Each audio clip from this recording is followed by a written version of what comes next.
আপনার কপালে, আপনার ভাগ্যে যিনি আছেন তার জন্য সবটুকুন ভালোবাসাকে আপনি জমিয়ে রাখবেন। আপনি জানেন আপনার জীবনে, বৈবাহিক জীবনে একজন সঙ্গিনী আসবেন, এটা এক্সপেক্টেড।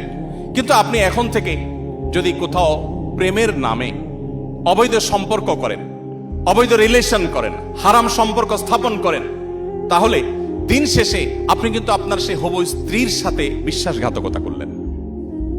একজন নারী হিসাবে আপনি যদি কোনো ছেলের সাথে অবৈধ সম্পর্ক করেন জাস্ট সময় কাটানোর জন্য, জাস্ট টাইম পাস করার জন্য, তাহলে আপনি আপনার সেই হবু স্বামীর সাথে বেঈমানি করলেন, আপনি তার সাথে বিশ্বাসঘাতকতা করলেন।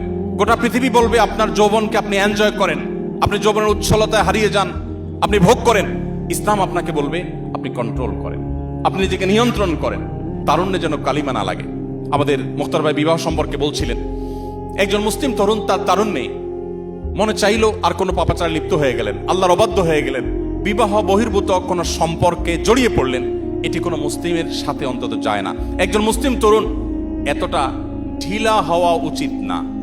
যেখানে খুশি সেখানে তিনি কাত হয়ে গেলেন, সেখানে তিনি এঙ্গেজ হয়ে গেলেন, নত হয়ে গেলেন, এটা মুসলিম তরুণের সাথে অন্তত যায় না। বিশেষ করে কোনো মানুষ বিবাহিত লাইফে থাকলে, তিনি যুগলবন্দি জীবনে থাকলে অন্য কারোর সাথে সম্পর্ক রাখাটাকে গোটা পৃথিবীর সকল সমাজ খারাপ মনে করে। এটাকে মনে করা হয় নীতিহীনতা, যে তুমি একজন স্ত্রী থাকা সত্ত্বেও আরেক নারীর প্রতি কেন আসক্ত, স্বামী থাকা সত্ত্বেও আরেক পুরুষের প্রতি কেন আসক্ত, এটাকে গোটা পৃথিবীর মানুষ দোষের বিষয় মনে করে। নবী করিম সাল্লাল্লাহু আলাইহি ওয়াসাল্লাম যে জীবন দর্শন আমাদেরকে দিয়ে গেছেন সেটা এর চাইতে আরো কয়েক ধাপ এগিয়ে। সেটা হলো আল্লাহ আপনাকে যে তারুণ্য দিয়েছেন, এ তারুণ্যের সবটুকুন ভালোবাসা আপনি জমিয়ে রাখবেন আপনার সে জীবন সঙ্গিনীর জন্য।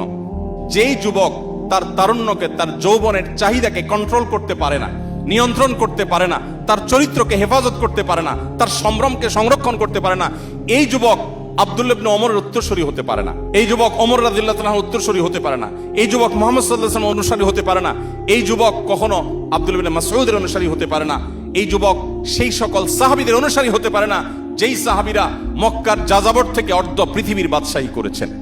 আপনি তাদের অনুসারী, সেই নবীর উম্মত যে নবী তার যৌবনকে হেফাজত করেছেন এবং হেফাজত রাখতে বলেছেন। অতএব এই সংগ্রামে আমাদেরকে জিততে হবে এবং জয়ী হতে হবে। আল্লাহ তাআলা আমাদের সবাইকে সেই তৌফিক দান করুন।